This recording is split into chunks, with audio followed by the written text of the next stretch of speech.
So, what's up mga kabayan, mga guys, welcome sa Delicious TV. So, ang menu natin for today ay chicken sandwich.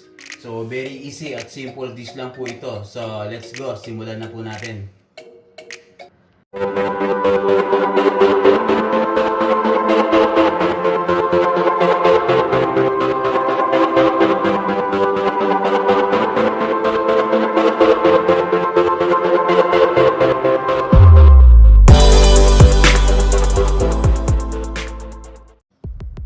So, ito lang po guys ang aking mga ingredients. Ang mayonnaise, chicken breast na binoil ko na, and then shinredded o i-slice ko na ng maninipis mga guys. And then meron akong pickles, cucumber pickle, carrots, grater, and then ang grater cheese, and sugar, pepper, salt, chicken powder, and then ang lettuce o loloroso kung tawag sa atin, loloroso lettuce.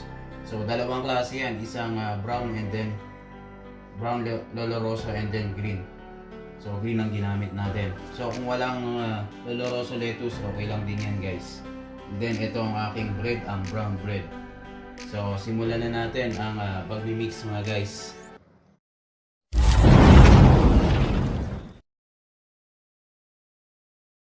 So, first step na gagawin natin guys, kumuha ang container na paglalagyan natin. Then, lagay natin ang mayonnaise. And then, ating pickle,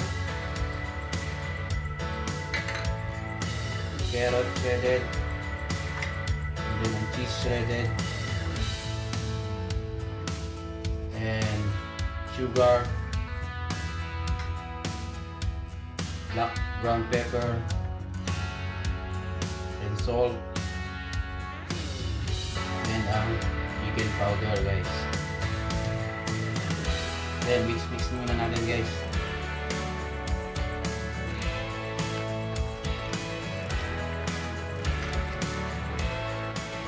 So and guys, ang texture niya after na ma-mix, then lalagay na natin ang boiled chicken na shredded.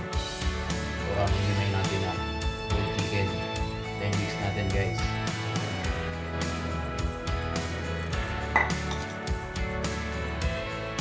Then mix lang ulit natin. So done na guys. Yan na ang texture ng ating palaman na chicken sandwich. Very easy lang, diba? Simple. Then let's go, i-plate na natin.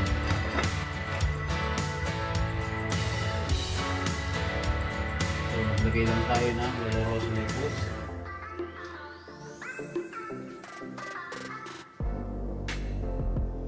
Then ang ating chicken chicken peeling sandwich. Then maglagay tayo ulit ng isa. Then isa pang loloroso. Yan ang ating chicken peeling, ang ating chicken sandwich. So kayo, kung depende kung gaano karami ang gusto nyo ilagay. So ako ito, pagkain ko ganyan karami. Yan guys ulit. Yung galas, ito sulit, loloso. Yan ang kanyang chicken.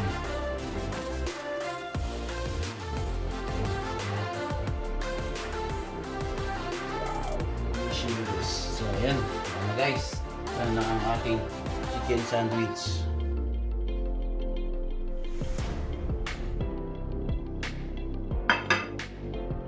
So done ang ating chicken sandwich. So thank you very much guys for watching.